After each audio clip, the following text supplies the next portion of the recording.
Bravo. Buen día a todos y a todas, compañeros magistrados y magistradas de nuestra asociación, abogados de todas partes, de los poderes judiciales de los estados, del Poder Judicial Federal, de las organizaciones de litigantes. Bienvenidos todos. Vamos a escuchar ahora en este magnífico ciclo de videoconferencias a nuestra ministra Yasmín Esquivel Moza, una ministra muy apreciada y muy reconocida en México y en el seno de los foros de los abogados. Déjenme decirles brevemente que es el orgullo de nuestra asociación de tribunales de justicia.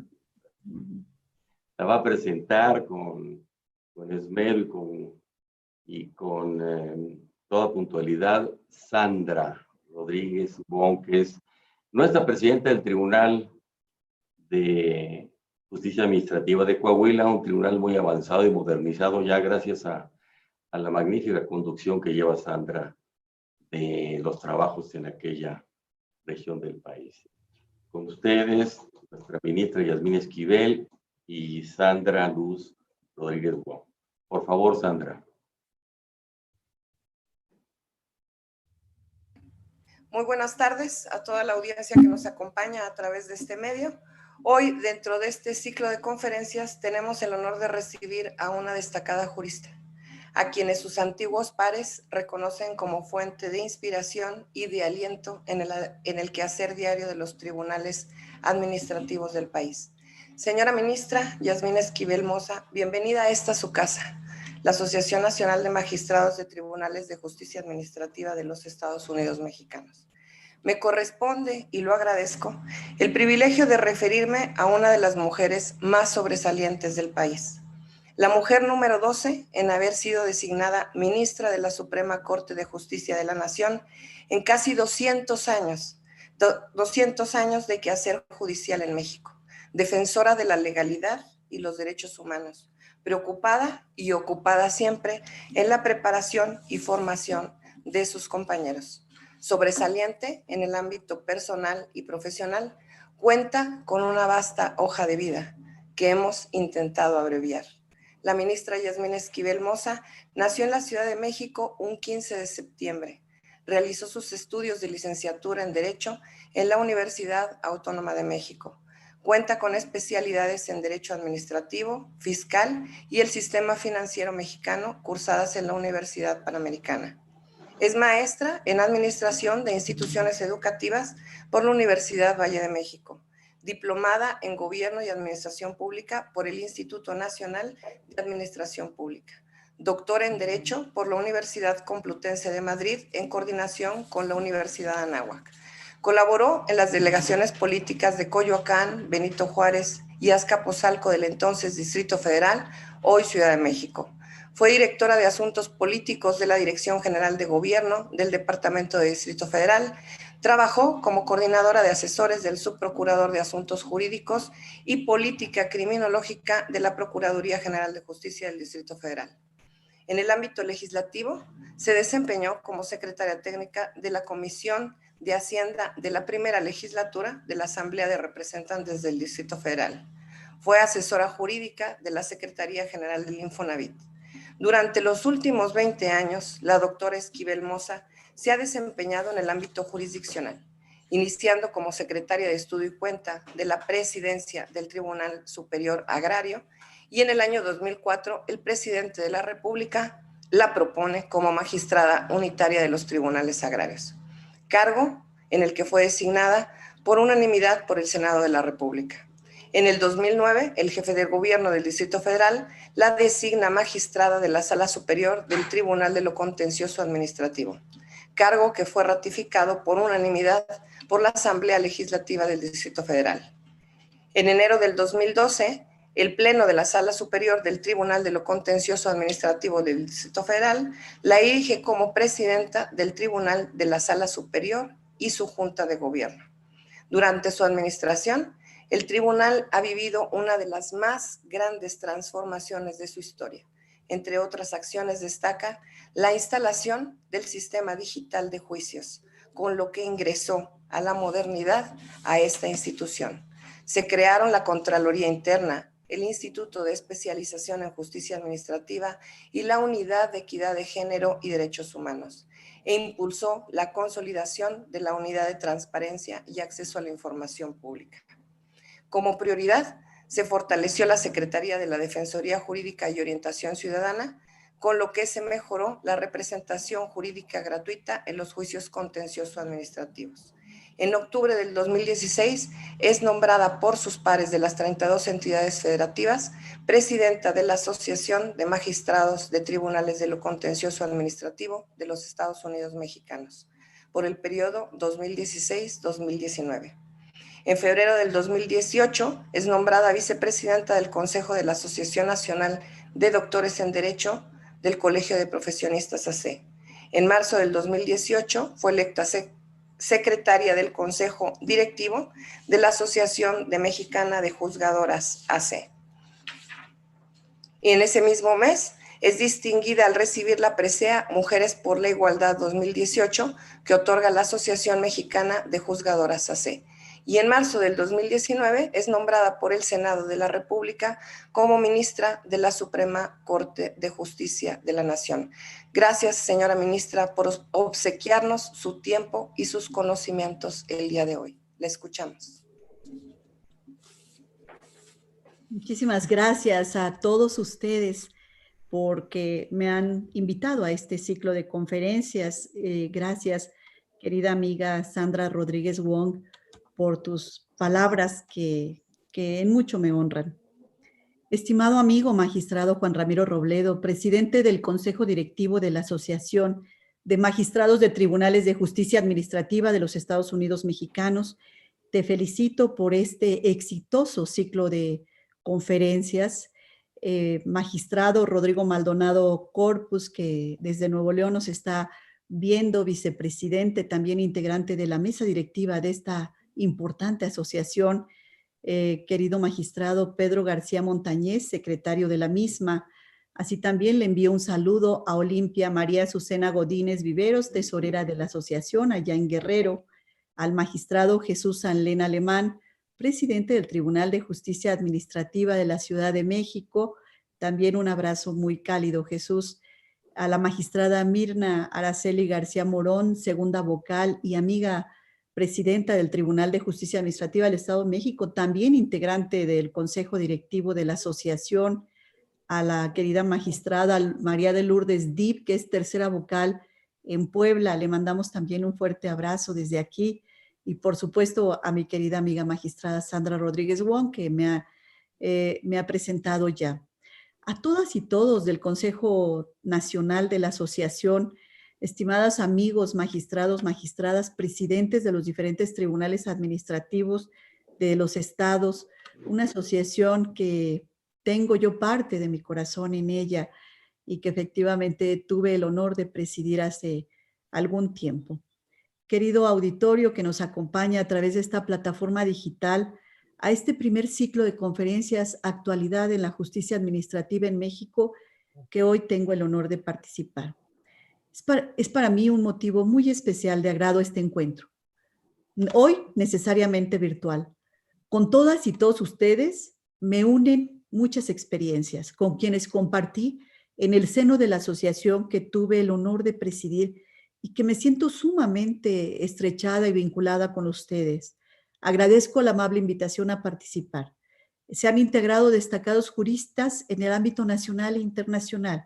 La oportunidad de contar con este espacio de reflexión en un momento tan difícil, crucial en la vida de la humanidad, que habrá de definir en nuestro futuro el camino a seguir por los órganos de impartición de justicia en México y en el mundo. A punto de cumplir un año de haberme integrado en el máximo tribunal de nuestra nación, justamente aquel día que estábamos en un congreso en Coahuila, tuve y recibí la noticia de que iba y estaba propuesta en la terna para ser ministra. Nunca se me va a olvidar cada uno de los momentos que vivimos juntos. Uno de ellos inolvidable que es ese.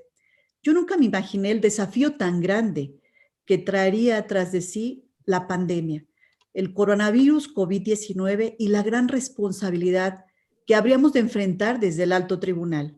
Por mi mente nunca cruzó la idea de un giro tan drástico que iba a tener nuestra vida personal e institucional. Corren ya casi 4 meses que nos vimos obligados a sustituir nuestras labores presenciales por el trabajo a distancia. Nos encontramos en el umbral de grandes transformaciones. La llegada a nuestro país de la pandemia, un evento totalmente inesperado, inédito en la historia reciente, puso en jaque las instituciones de nuestro país. Un impacto que es palpable y permite vislumbrar grandes retos. Son estas mismas instituciones las que habrán de hacerse cargo de dar cauce al manejo de las consecuencias que la pandemia nos deja, en lo que he denominado la etapa pospandemia.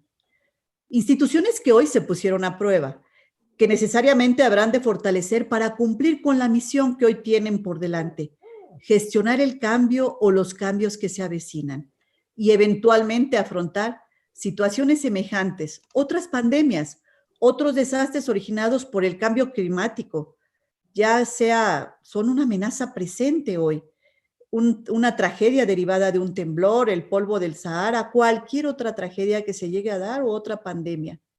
Esto nos impone una reflexión seria, una reflexión crítica pero propositiva, con miras a soluciones futuras en términos de construir marcos jurídicos, generar leyes que brinden herramientas para respuestas eficaces, oportunas, que aporten certeza y seguridad jurídica. Recoger esta experiencia con miras a satisfacer lo que pueden ser necesidades urgentes, tanto como aquellas exigencias de un mayor bienestar general para la población, de manera especial a los sectores más vulnerables, que a la vez promuevan los derechos humanos y colmen aspiraciones democráticas de la sociedad. Un marco con lineamientos puntuales para una política fiscal de emergencia, que sin permitir desvío alguno o dejar la puerta abierta a concesiones que favorezcan a ciertos sectores o particulares en específico, pudieran dar viabilidad y margen de operación a empresas medianas y pequeñas frente a las coyunturas como la que hoy enfrentamos. Lo mismo que eventuales medidas financieras y también de orden presupuestal, que rijan su ejercicio en situaciones de contingencia, que den viabilidad y margen de operación a la gestión de emergencias.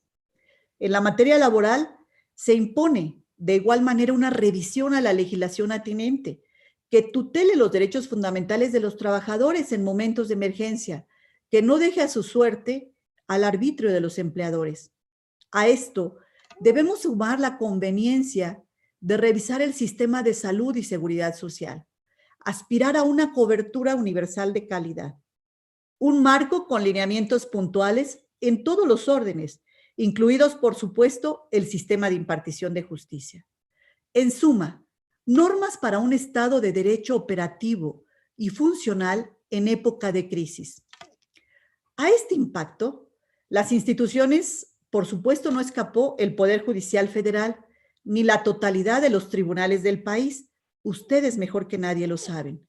Las directrices sanitarias emitidas por la Organización Mundial de la Salud, la más importante, el confinamiento de las personas, como la mejor vía para evitar la propagación del virus hasta ahora desconocido, nos obligó, como una primera medida, la suspensión de actividades.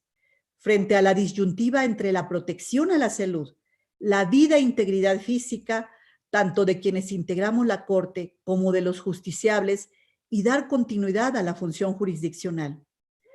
Ustedes como yo, juzgadoras y juzgadores, tenemos clara conciencia de las obligaciones y de qué es el derecho a la justicia que consagra el 17 constitucional, la garantía del goce efectivo de los derechos humanos, que nuestra función más allá de cualquier consideración es esencial para la vida del Estado de Derecho y más en estos momentos de crisis, en estos momentos de pandemia. Una función indeclinable aún en tiempos de pandemia, en los que incluso puede ser más necesaria. Y como lo señalaba en este mismo foro el doctor Jaime Francisco Rodríguez Arana, el Estado de Derecho no está en cuarentena. Y yo me permito agregar, el Poder Judicial, como pilar del Estado, tampoco puede estar en cuarentena. Con esa convicción, el Poder Judicial de la Federación actuó frente a la emergencia, y a las medidas de prevención y contención del COVID-19 que dictaron las autoridades sanitarias del país. Dar continuidad a la impartición de justicia en los tiempos de pandemia ha requerido de soluciones creativas y desmesurados esfuerzos. La impartición de justicia en los tiempos de pandemia también requiere soluciones creativas e inmediatas. Un proceso que nos llevó a la reacción rápida frente a la emergencia sanitaria, a una acción estratégica en la que rigió la mesura y responsabilidad, en un escenario mayormente complejo, siempre ponderando el mayor equilibrio entre los dos derechos, el de la salud y el acceso a la justicia. En un momento en que resulta prioritaria la efectividad de los derechos humanos de las personas. La pandemia hizo que el futuro nos tomara la delantera y fue necesario acelerar el proceso de modernización de la impartición de justicia que ya venía en curso, como lo anticipó el ministro presidente Arturo Saldívar Lelo de la Rea al rendir el primer informe de labores el año anterior. Como ahí lo señaló, mediante la aplicación de las tecnologías de la información y la comunicación, las TICs, desde el año anterior se emprendieron los primeros esfuerzos para hacer eficientes los procesos y abatir los rezagos a partir de las nuevas plataformas tecnológicas. Así, se realizaron las primeras gestiones para eficientar el trámite de expedientes, para facilitar el acceso a la justicia a las personas y finalmente para que tanto los órganos jurisdiccionales como la Administración Pública Federal, que interactúa cotidianamente en distintos litigios ante el Poder Judicial de la Federación, contaran con herramientas para desahogar eficientemente los juicios. En ese contexto, se consideró prioritario impulsar el llamado juicio en línea o juicio digital, mediante el cual es posible mejorar la atención a un mayor número de asuntos. Esta estrategia de modernización se centró en el desarrollo de 3 vías para el uso intensivo de tecnologías de la información y de la comunicación, que la pretensión de ejecutarlos masivamente hacia finales del año pasado. La primera vía, se implementaron nuevas funcionalidades que simplifican el uso del sistema electrónico de la Suprema Corte de Justicia y el portal de servicios en línea del Consejo. La segunda vía se diseñó para las personas físicas, morales, públicas y privadas que hacen uso masivo del juicio en línea mediante la incorporación de distintos módulos que permiten el seguimiento global de los asuntos, así como la realización de notificaciones y promociones. Y la tercera vía, para que las personas morales, incluidas las dependencias y entidades que fungen como autoridad responsable y partes en los juicios, se encuentren interesadas en celebrar convenios de interconexión con la Suprema Corte de Justicia o con el Consejo de la Judicatura Federal, que cuenten con la infraestructura tecnológica suficiente, que puedan conectarse directamente al sistema electrónico del Poder Judicial de la Federación, con sistemas de gestión propios para agilizar la notificación, el envío y recepción de todo tipo de requerimientos y comunicaciones, sin tener que utilizar portales que filtren o medien en ese intercambio de información. Aprovechando los avances de la infraestructura tecnológica y las herramientas que la era digital nos ofrece, con esa convicción de que nuestra función es vital para el Estado de Derecho y garantía para el acceso a la justicia, fue posible adoptar las primeras acciones para la continuidad de nuestras actividades en la Suprema Corte de Justicia y en el Consejo de la Judicatura Federal. Como ya es de todos conocido, el Tribunal Pleno actuó rápidamente, tanto como su presidente al frente del Consejo de la Judicatura Federal, dictando acuerdos que instrumentaron las distintas medidas. Y en efecto, a partir del 17 de marzo pasado, conforme fue evolucionando la pandemia en nuestro país, tanto adecuándose las medidas sanitarias, el Pleno de la Corte, en uso de sus atribuciones que le confiere el artículo 94, párrafo 5 de la Constitución Política de los Estados Unidos y el artículo 11, fracción 21ª de la Ley Orgánica del Poder Judicial de la Federación, para emitir acuerdos generales en las materias de su competencia, dictó diversos instrumentos a través de los cuales se sentaron las bases para la reanudación paulatina de nuestras actividades cada vez de mayor escala, aprovechando el uso de las tecnologías de la información hasta llegar el día de hoy en que la Corte ejerce prácticamente el 100% de sus competencias constitucionales en línea. Esta facultad, que desde nuestra ley fundamental autoriza al Pleno para dictar acuerdos generales tendientes al adecuado ejercicio de la función jurisdiccional, fue la vía para normar las acciones inmediatas que se imponía implementar, en el estricto marco de nuestras atribuciones, con la flexibilidad que exige una situación excepcional. Tengamos presente que si se había avanzado en la infraestructura tecnológica, sí, también se había dado impulso al juicio en línea que la Ley de Amparo prevé desde 2013. Sin embargo, carecíamos de un marco normativo que regulara escenarios como el que actualmente vivimos.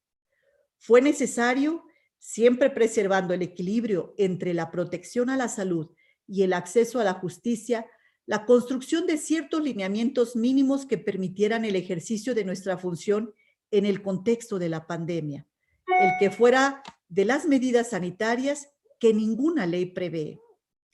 A modo de ejemplo, la legislación en la materia no prevé ninguna disposición legal que regule los aspectos relativos al lugar y a la forma presencial o distancia en que deben celebrarse las sesiones del Pleno y de las salas de la Corte.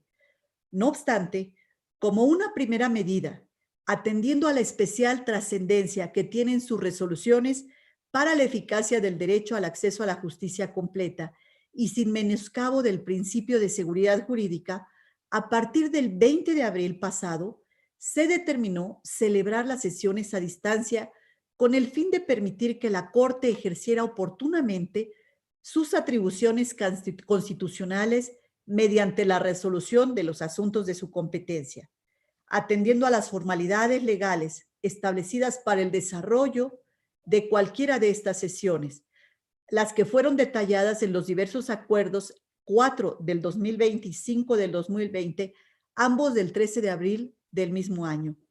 Ya se imaginarán ustedes, queridos amigos, tuvimos que aprender la utilización del equipo, de computadoras, de impresoras, escáner, el lenguaje tecnológico, Webex, que si era Zoom, que si era Google, que si es por Internet o por Ethernet, webinar, en fin, lenguaje que para una persona joven sería muy sencillo, pero para nosotros ciertamente no lo fue.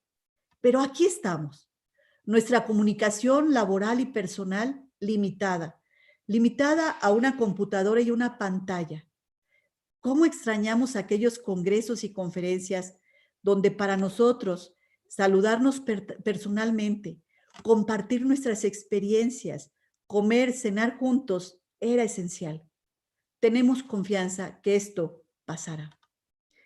Pues también, como ya lo mencionaba, el Pleno hemos emitido sendos acuerdos. Además de los ya precisados, ha sido un total de 9 que a esta fecha han prorrogado, en concordancia con las medidas decretadas por la autoridad sanitaria, la suspensión de plazos en los asuntos de su competencia hasta el próximo día 15 de julio, habilitando los días que resulten necesarios para actuaciones judiciales que se precisan en cada uno de los acuerdos. Y en lo particular me quiero referir a los que aluden los acuerdos generales 10-2020 y 12-2020 del 26 de mayo y 29 de junio de este año, y en ellos se da un paso importante y definitivo que permite presentar la demanda, interponer un recurso, revisar un expediente, notificarse e inclusive comparecer a una audiencia, todo en vía digital y respecto a todos los asuntos de competencia de nuestro alto tribunal. Y bueno, ya no solo respecto a controversias constitucionales urgentes, como en principio se acordó, sin que ello obste, desde luego, su tramitación física. ¿Pero qué implica todo esto? A partir de esos acuerdos, se puede promover en vía electrónica los escritos iniciales de todos los asuntos competencia de la Suprema Corte de Justicia de la Nación mediante el uso de la FIREL o la firma e-firma, antes fiel. Generándose los expedientes electrónicos respectivos, se provee por la misma vía respecto de tales asuntos, se realizan las notificaciones por oficio, por lista o por rotulón electrónicos. Se celebran audiencias y comparecencias a distancia, en fin, todo el trámite hasta la resolución del asunto, en pleno o en salas en sesiones celebradas a distancia. El acceso a los expedientes respectivos, tanto por servidores públicos como por las partes, mediante el uso de su FIREL, la firma electrónica certificada por el Poder Judicial de la Federación o la e-firma en los términos que se precisen en cada acuerdo, se prevé se notifiquen personalmente los emplazamientos a los juicios de la competencia de este alto tribunal que se hubieran promovido por esta vía electrónica a partir del 1 de junio de 2020 y por oficio a las respectivas autoridades responsables, los proveídos en los que se admitan amparos en revisión o directos en revisión interpuestos con anterioridad o con posterioridad a esa fecha. Este proceso ha requerido el esfuerzo, como mencionaba yo, al que se ha sumado el personal jurisdiccional y de las áreas administrativas. Unos mediante el trabajo a distancia, otros, los menos, con las debidas medidas de seguridad para la protección a su salud de manera presencial. Sin duda, los avances de la era digital nos permitieron soluciones tecnológicas que resultaron clave, facilitándonos herramientas de trabajo más eficaces y adaptables. Un reto mayor y más complejo significó mantener la continuidad de las labores en los juzgados de distrito y tribunales de circuito.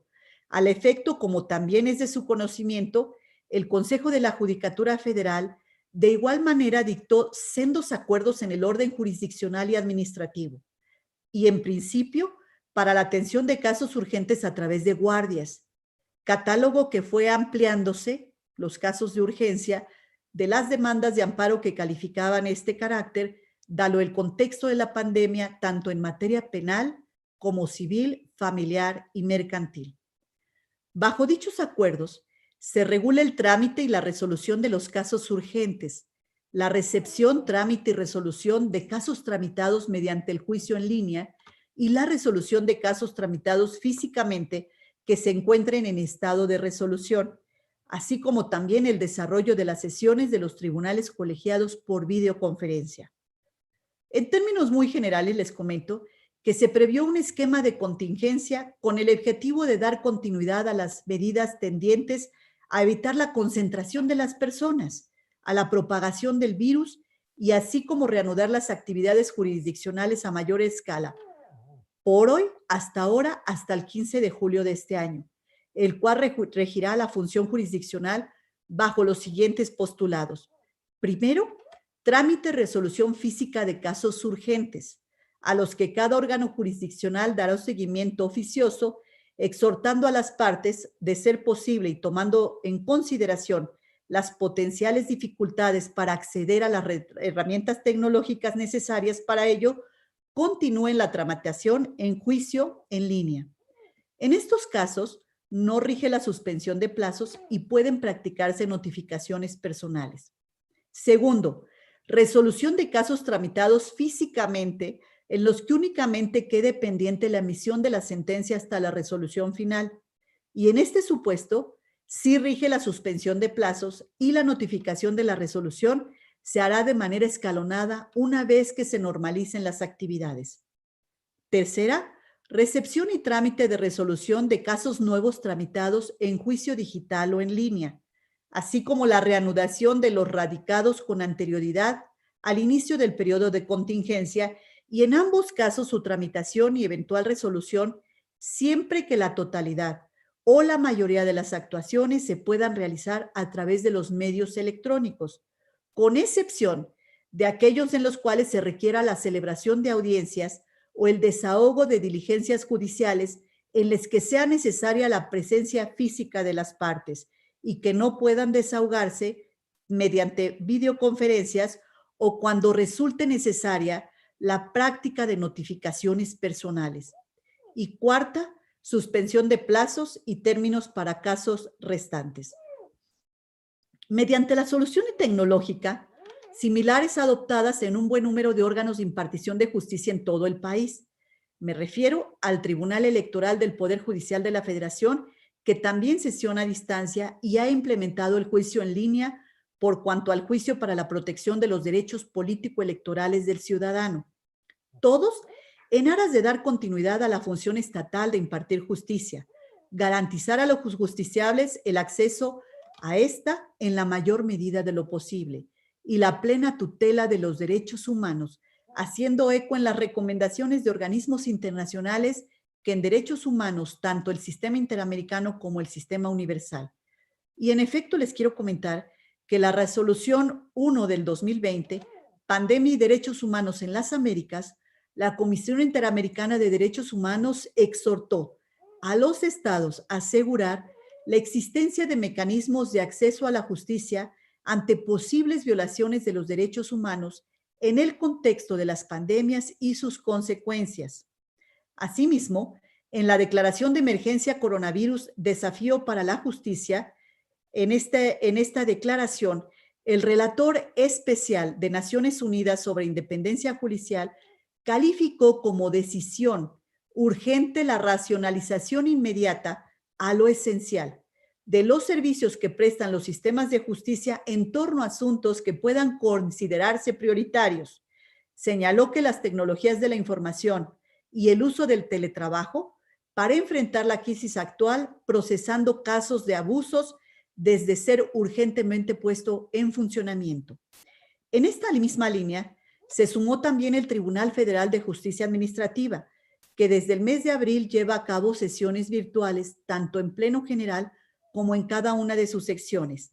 Además, recordemos que desde el año 2011, este tribunal implementó el juicio en línea, del que fue pionero en nuestro país. Desde este juicio, conoce una sala especializada de juicio en línea y la sala especializada en materia de propiedad intelectual, que conoce también de la modalidad como la tradicional, es decir, esta última en un esquema mixto. Se trata de un juicio en línea integral. Esto es que desde la demanda hasta la notificación de la resolución, todo se lleva a cabo a través de medios electrónicos, incluso el desahogo de pruebas, salvo que se trate de testimoniales, que requiere de una diligencia especial que se lleva a cabo de manera presencial.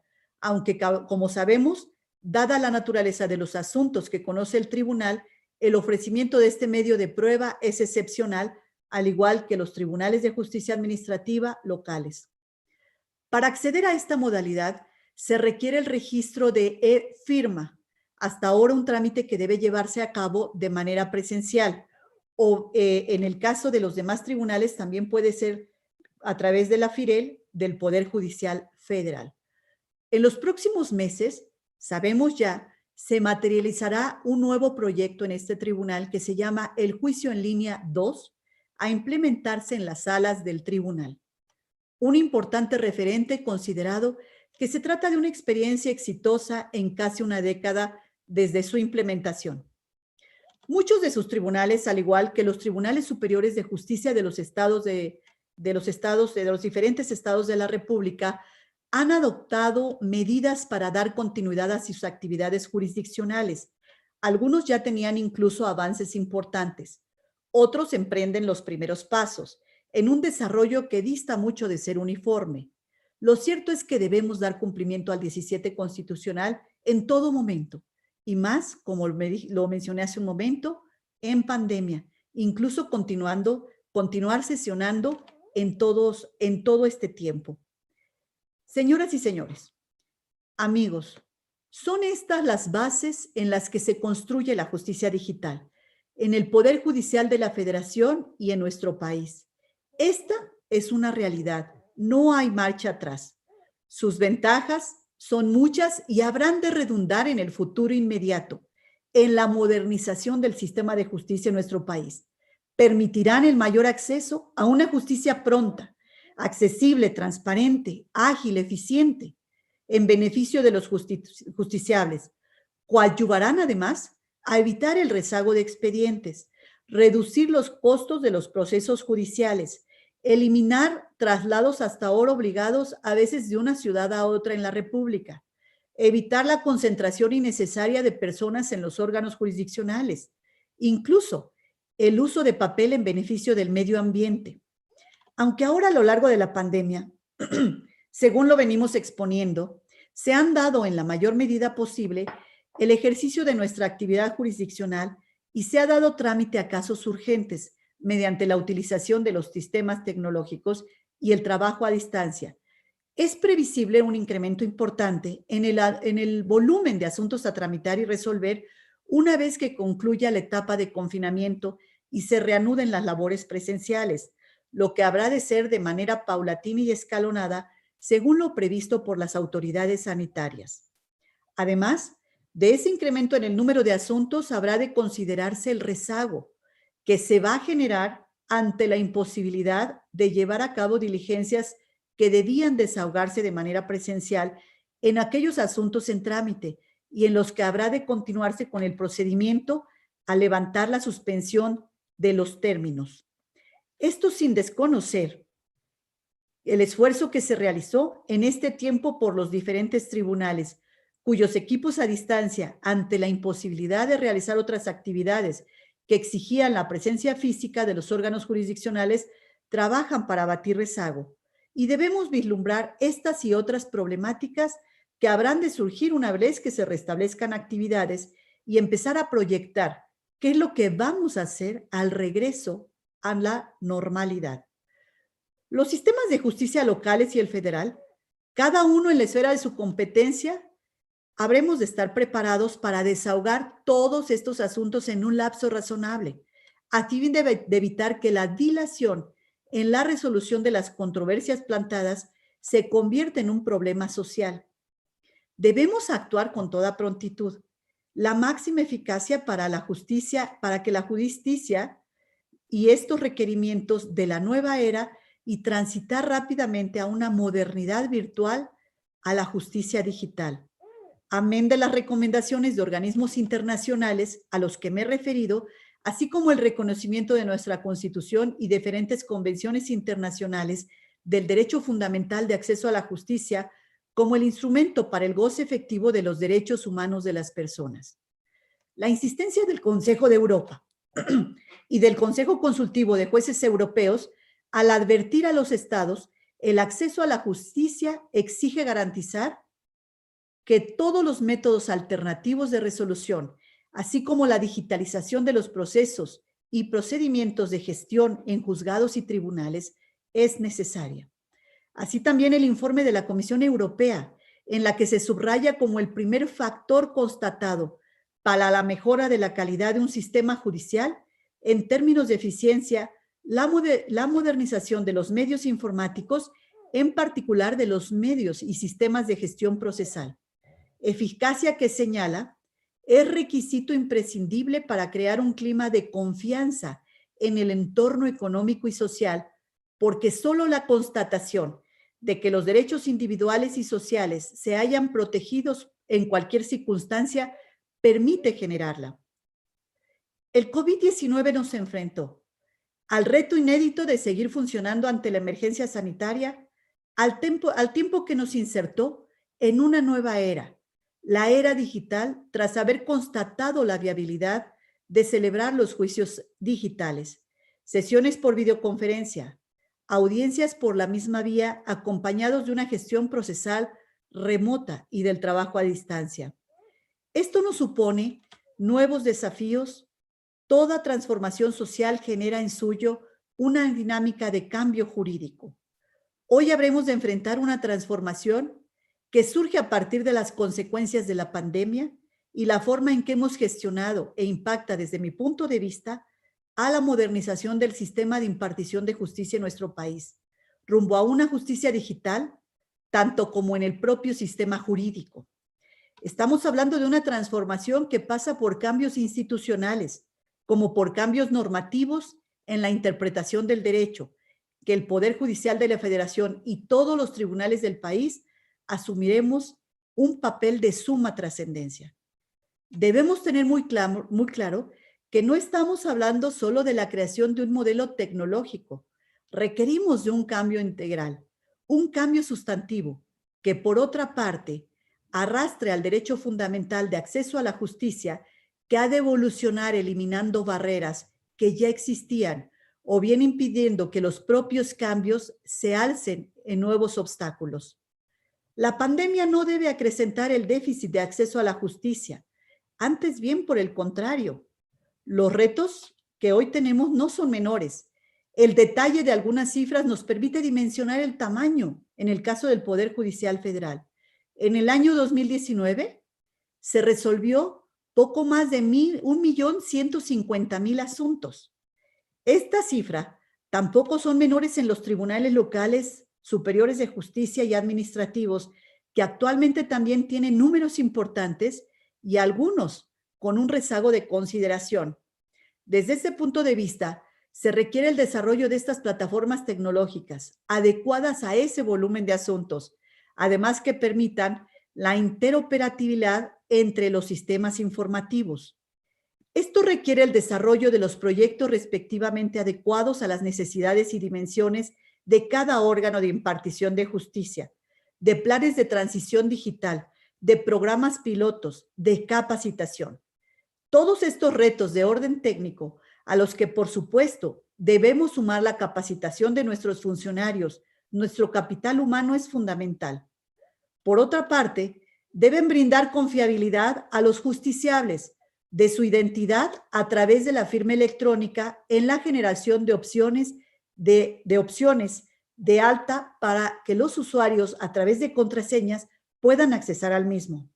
En ese aspecto, transitar hacia su tramitación no presencial, y así como tenemos la cédula profesional que cuenta de validez en todo el país frente a cualquier tribunal, contar con una firma electrónica de los mismos alcances que pueda ser recibida por cualquier tribunal federal o local. Esto requiere de cambios a las leyes procesales en las que hoy por hoy prevalecen los formulismos y formalismos. Leyes que prevean, por ejemplo, los emplazamientos y notificaciones por esta vía electrónica, así como las certificaciones respectivas, a modo que brinden certeza que su impugnación no se convierte en una vía para la dilación de los procesos, que dicte ciertas reglas para el desahogo de pruebas, que prevea qué sucede en el caso de fallas o de una saturación del sistema. Pensemos en el caso de términos a punto de vencer. En suma, que garanticen certeza jurídica y tutela en el debido proceso. Los anteriores retos de orden normativo que den cabida a la transformación de los procesos y las debidas garantías. En materia civil, recuerden que tenemos pendiente el Código Nacional de Procedimientos Civiles y Familiares. Un reto más de orden presupuestal. Proyectos de esta envergadura requieren de recursos. Desde mi óptica se trata de una inversión obligada. El rubro de la justicia debe estar presente, ser prioritario en las agendas. Esta pandemia lo puso en evidencia. Las herramientas existen y debemos aprovecharlas. El confinamiento nos abrió muchas posibilidades. Existen diversas leyes que ya prevén los juicios en línea. Cité ya la Ley de Amparo y la Ley Federal de Procedimiento Contencioso Administrativo. También me he de referir a la Ley de Justicia Administrativa de la Ciudad de México, que desde 2017 contiene el capítulo relativo al sistema de juicios digitales. A partir del 2012 también este tribunal digitaliza los expedientes en su totalidad, inclusive a la fecha está instrumentando ya la notificación electrónica. Asimismo, como lo ha informado incluso el magistrado Jesús Alén, su presidente, ante la emergencia sanitaria se puso en funcionamiento un nuevo sistema preregistro de demandas y promociones de manera electrónica a fin de atender a los más de 1,600 recursos que se interponen mensualmente. Algunos de ustedes en otros estados también han acogido esta modalidad de juicios o lo están implementando. Sé del caso de Nuevo León, de Guanajuato, de Michoacán, del buzón electrónico, de la notificación electrónica. Por otra parte, también tribunales superiores de justicia de las diferentes entidades federativas, inclusive administrativos, cuentan ya con la interconexión tecnológica con el Consejo de la Judicatura Federal, lo que permite iniciar el trámite electrónico interconectado del juicio de amparo indirecto entre el Poder Judicial Federal y este tribunal. Esta es una opción para todos los tribunales, a través del convenio de interconexión voluntario, cuya operación requiere del uso de la firma electrónica. A estos fines, cabe destacar el Acuerdo General del Consejo 12-2020, que regula la integración del trámite del expediente electrónico y el uso de videoconferencias en todos los asuntos competencia de los órganos jurisdiccionales a cargo del propio Consejo, y que dispone que podrá celebrar convenios de interconexión o intercomunicación para compartir desarrollos tecnológicos con otros órganos jurisdiccionales o autoridades públicas para el trámite de todos los asuntos competencia del Poder Judicial Federal. Convenios cuya celebración dependerá de que la contraparte, es decir, los tribunales locales, tengan la capacidad tecnológica de gestión, técnica y de recursos, ello con el objeto de que puedan recibir las notificaciones, incluyendo la primera notificación y en general todo tipo de requerimientos, prevenciones o comunicaciones. En estos casos, los órganos del Estado podrán solicitar por vía electrónica la recepción de notificaciones y envío de promociones por esta misma vía. Cabe destacar que a través del proceso de interconexión se enlaza o comunica distintos sistemas informáticos para que entre ellos circulen datos, señales, información y permitan en esencia y a los usuarios del sistema usar servicios que brinda el otro sistema. En el caso de no existir interconexión o intercomunicación, el portal de servicios en línea podrá ofrecer el acceso bajo diferentes modalidades a personas físicas o personas jurídicas públicas o privadas. Esta modalidad habilita los módulos de acceso al expediente electrónico. Regresando a los convenios de interconexión, hacen aún más sencilla la actuación en línea, pues los documentos pasan inmediatamente de una bandeja donde entra sin necesidad de ingresar al portal. Tengo conocimiento que actualmente se trabaja en la interconexión del Tribunal de Justicia Administrativa del Estado de San Luis Potosí, del magistrado Juan Ramiro Robledo. La Suprema Corte de Justicia de la Nación también podrá celebrar convenios con órganos del Estado a fin de que exista toda esta interconexión para que se lleve a cabo estas finalidades. Hoy es tiempo de creatividad, de innovación. Todos estos esfuerzos importan en la construcción de la nueva normalidad en la que hemos de insertarnos con una renovada visión en la impartición de justicia. En esta transformación, ningún tribunal puede quedarse atrás, ningún tribunal puede quedar fuera. Y aquí subrayo, un desafío más, tal vez el mayor. Y podemos asumir y sacar adelante los retos tecnológicos, normativos y presupuestales, pero es fundamental repensar nuestra función. Es indispensable un cambio de mentalidad que nos abra un nuevo modelo de impartir justicia, a nuevas formas de trabajo y comunicación, a modo no solo de solventar el cambio, sino también de influir en el foro de abogados. Esta debe ser una auténtica transformación que infunda confianza y sea capaz de vencer las viejas inercias y resistencias. Y el cambio debe empezar por nosotros, las y los juzgadores. La competencia que de manera creciente hoy asumen los tribunales de justicia administrativa es de capital importancia en estos momentos. Involucran cuestiones que en tiempo de pandemia y en pospandemia seguramente aflorarán nuevos litigios, muchos vinculados con los derechos DESCA, derechos económicos, sociales, culturales e ambientales. A fin de cuentas, ustedes también tutelan derechos humanos de las personas. Con certeza, deberemos emprender nuevas reflexiones, asumir nuevos criterios, modificar otros en el contexto en que hoy nos encontramos, salvaguardando siempre el interés general y la buena administración. Y otro aspecto fundamental que ya mencionaba está la transformación. No debe quedar solo en la modernización tecnológica que brinde un mayor acceso a la justicia. En esta época en que hemos aprovechado las herramientas digitales, también en una mayor difusión en muy variados temas. A propósito de un debate sobre la justicia digital, escuché el testimonio de una abogada que representa a una organización de la sociedad civil que apoya a las mujeres, que comentaba el caso de la Sierra de Guerrero. No solo difícil, sino también peligroso el acceso a esa zona, y a través de un teléfono celular pudieron promover un amparo sobre una situación de extrema urgencia. Cierto, el uso de la telefonía celular se ha extendido de manera muy amplia y son millones de personas que cuentan ya con un teléfono celular. Sin embargo, en este caso particular, el éxito de la gestión fue posible gracias a la intervención de un grupo de abogadas profesionales y de la existencia de la cobertura de Internet. Esto lamentablemente no ocurre en la generalidad de los casos. Los grandes despachos podrán adaptarse con relativa facilidad. El común de las personas encontrará mayores obstáculos y debemos buscar alternativas para hacer accesible la justicia digital a todas las personas, que esta, en verdad, se convierte en una vía para la mayor acceso a la justicia que cubra el déficit que hoy tenemos. De nada servirá contar con tecnología de punta, normatividad de avanzada, personal calificado, si no logramos acercar la justicia a toda la gente. La pandemia ha sido una suerte de golpe a la realidad, que ha visibilizado fortalezas lo mismo que debilidades y carencias. Como toda crisis, acentuará vulnerabilidades, abrirá más brechas que antes ya teníamos, pero también ofrece nuevas oportunidades.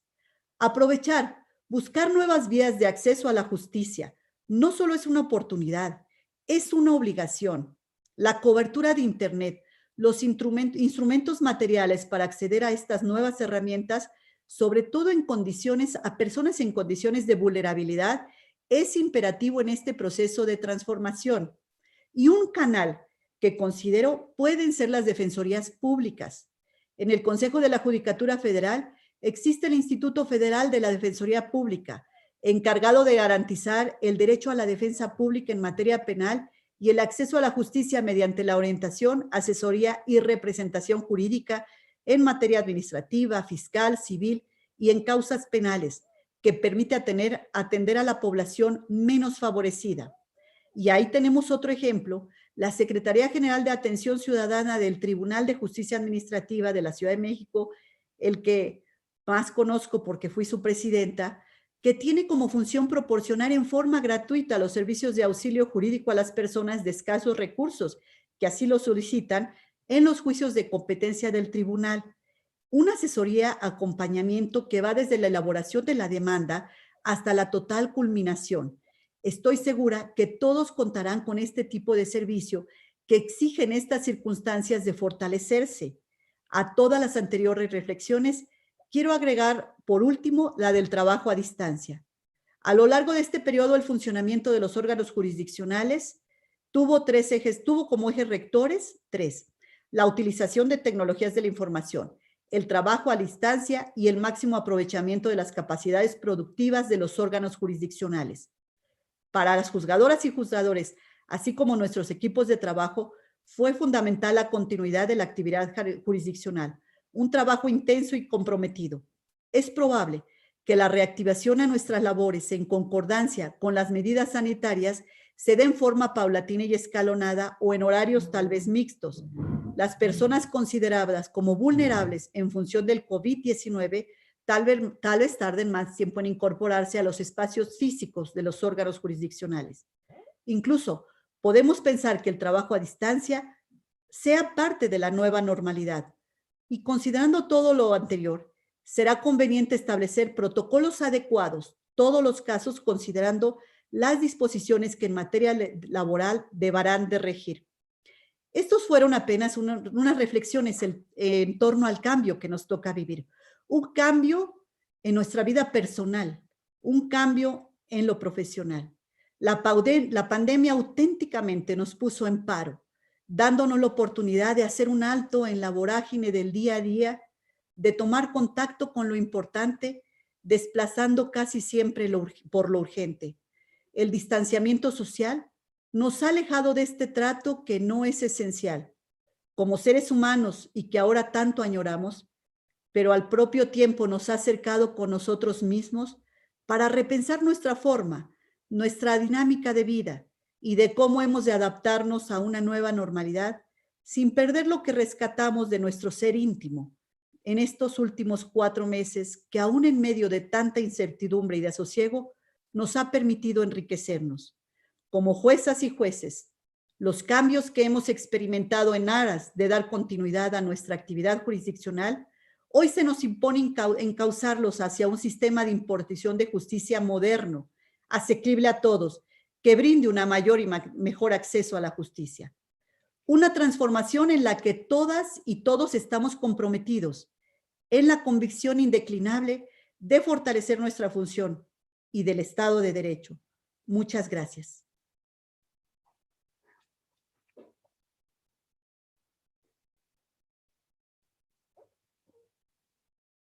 Ministra Yasmín Esquivel Moza, como siempre, reflexiva, moderna y actualizada. Si mi amigo magistrado Pedro García Martínez lo permite, a quien saludo, si hay oportunidad de algunas preguntas. Hay muchas preguntas, muchas felicitaciones de compañeros magistrados, jueces del Poder Judicial Federal y, por supuesto, de magistrados y personal de los tribunales administrativos del país. No sé si haya tiempo, secretaria. Sí, por favor, maestra, adelante, con mucho gusto. Tratamos de englobarlas de alguna manera, ministra. ¿Qué sigue para los poderes judiciales locales y para el Poder Judicial Federal después de la pandemia? ¿Cómo ayudó contar con un marco normativo que contemplara el juicio en línea para continuar con las tareas de la Administración de Justicia? Desde su experiencia como ministra, ¿qué reformas estima necesarias a las leyes reglamentarias de los artículos 103, 107, 105? ¿Cómo podemos los tribunales de justicia administrativa interconectar con el programa de modernización de la Suprema Corte de Justicia de la Nación? ¿Y qué principios deben regir en la administración de justicia en las modalidades en línea? Son algunas de las preguntas. Gracias. Con su permiso, presidente y magistrado secretario, pues fueron muchas preguntas, pero trataré de enfocarlas todas. Si me lo permiten, yo le enviaría al presidente de la asociación, al magistrado Juan Ramiro Robledo, todos los datos del contacto para que puedan llevar a cabo este convenio de interconexión los tribunales de justicia administrativa y asimismo cómo y en qué plataforma pueden accesar para dar de alta la firma FIREL. Esta firma con la que deben de contar todos los funcionarios hoy del Poder Judicial Federal y ustedes de tribunales locales que deben contar también a través de estos convenios de interconexión. Entonces, para que Juan Ramiro Robledo pueda enviarle a los presidentes de la asociación, de los diferentes tribunales del país, toda esta información y puedan ustedes a la brevedad llevar a cabo estos convenios que hoy en pandemia se pueden celebrar y esta firma FIREL que hoy en época de pandemia pueden tramitar y podamos ir avanzando en ese sentido. Y para que también las áreas tecnológicas del Poder Judicial Federal les digan cuáles son los requerimientos técnicos que deben tener sus servidores, su site, todo lo que ustedes mejor que nosotros, lo que conocen más las áreas técnicas que nosotros los abogados. Toda esta parte técnica y tecnológica con la que deben contar los tribunales para poder ser conectados. De no ser así, tenemos una segunda opción que es a través del portal en línea. Y si tampoco fuera posible a través de esa herramienta, entonces sí tendrían que solicitar los recursos suficientes a sus congresos locales para que puedan tener, que eso se ve todavía aún más complicada, esa tercera opción, de que puedan tener y poder tener el equipamiento adecuado para conectarse. Entonces, sí se puede hacer, se puede avanzar, lo podemos implementar. Y a través de estos mecanismos de los que yo he comentado hoy, donde el Poder Judicial Federal se ha ido adaptando y cada día se emiten acuerdos nuevos. Bueno, no cada día, pero con frecuencia se emiten en las sesiones los acuerdos nuevos que vayan dándole accesibilidad a una justicia 100% completa y poder avanzar en ello.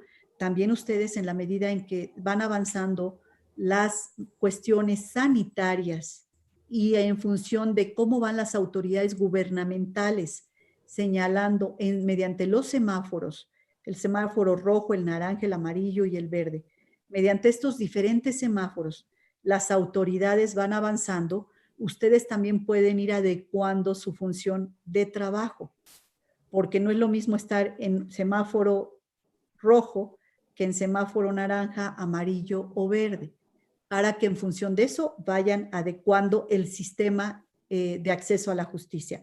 Aquí lo importante es que nadie se quede atrás. Lo importante es que nadie se quede sin hacer lo que debe de hacer, sin hacer algo en función de esto, de este reto que hoy tenemos. Sobre los cambios normativos, son muchos los que se deben de hacer, tanto a nivel local como a nivel federal. Y en esos cambios normativos, considero que estas asociaciones, hoy de magistrados o asociaciones de abogados, pueden hacer aportaciones muy importantes para que desde nivel federal se den los cambios normativos que la pandemia nos ha abierto, que la pandemia nos ha hecho vislumbrar. Y estos deben ser propuestos, evidentemente, a las autoridades legislativas a través también de las asociaciones. ¿Qué cambios normativos necesitamos en la Constitución Federal, en la Ley de Amparo? ¿Qué estamos viendo que requerimos? ¿En qué otro tipo de ordenamientos, e inclusive de orden presupuestal a nivel federal y locales en cada una de las entidades, y pueda a través de la misma asociación hacer llegar a este poder legislativo federal y locales todo lo que nosotros podamos requerir? Es muchísimo, sería innumerable los asuntos y normativas que se tienen que adecuar a partir de ahora en esta nueva función digital y en esta nueva normalidad que tenemos hoy enfrente. Gracias, ministra. Magistrada. Gracias, magistrada. Gracias, ministra. En obvio del tiempo, haremos llegar a la señora ministra, si así lo permite, el resto de las preguntas. Ha sido un privilegio compartir con usted este espacio. Cedo el uso de la voz a nuestro presidente, el magistrado Juan Ramírez Robledo. Señora ministra. Gracias. Nuestra ministra Yasmín Esquivel, decimos en la asociación. Muchas gracias por su disposición, por su exposición, por su ilustración.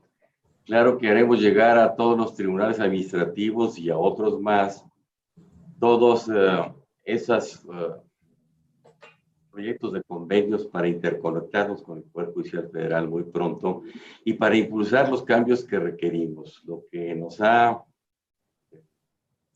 resumido la doctora Yasmín Esquivel es algo que se avisora en el futuro inmediato como una necesidad, como un imperativo para el país. Un nuevo modo de pedir justicia, un nuevo modo de impartir justicia. Otro modelo tecnológico, otro esquema normativo y una nueva mentalidad para entender lo que está pasando en el país. Muchas gracias, ministra Esquivel. Ha sido una exposición digna de una juez mayor, de una juez del Estado mexicano. Muchas gracias y a todos por hacer posible esta conferencia, a todos los que, a quien la condujo, a quien la hizo posible desde el punto de vista técnico, que es Pedro García, a todos quienes la observaron y escucharon directamente. Más de 2,000 enlaces ha habido en esta hora, lo cual es una cifra que da idea del reconocimiento a la importancia del tema y de la expositora. Buena tarde para todos. Muchas gracias.